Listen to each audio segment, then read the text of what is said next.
one side with the board piece on. We're gonna come back and do the batten part later on. We're not gonna worry about it right at the moment.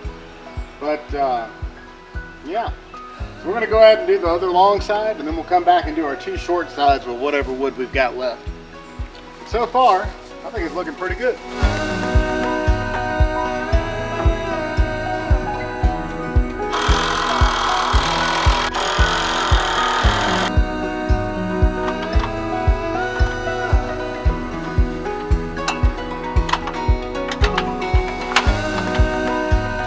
How much you've noticed, but we're kind of on a hill, so one thing that's helped me out a lot is this ladder.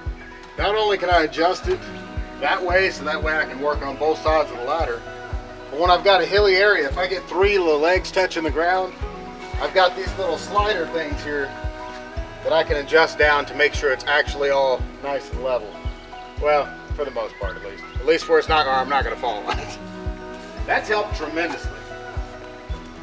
I do recommend these kind of ladders. They are heavy. That's the only downside to them. Not sure how well you guys can see it, but when we were working on the first side, we had to put our mark to the right hand side, 9.5 degrees, and that would make the slope angle down this way. Now on this other side, we're going to have to go 9.5 degrees to the left. And again, the reason is because we're on the opposite side. And the only reason it matters is because I'm trying to keep the cup to where the bow is in the middle. So whenever I go to, it's kind of difficult to explain, but I want it bowed like this up against my board. So that way when I put a screw through here, it'll kind of spread it apart a little bit. And that'll make it tight all the way around. But if I had it cupped this way and I went to put my screw through it this way, then this would be tight, but the two edges would be loose. You can do it that way and then put your batten here and it would push down on it, but then it may push down too much and you may end up cracking your boards.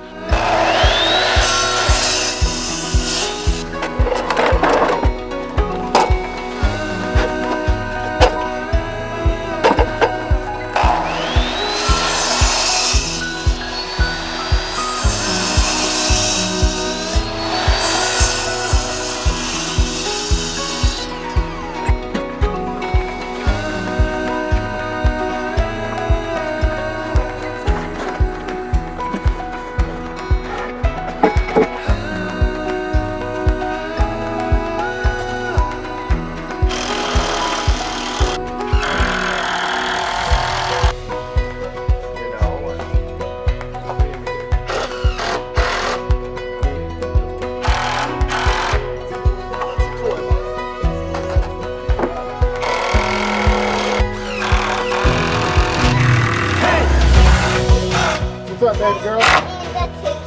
Can you get in the? Are you a chicken? She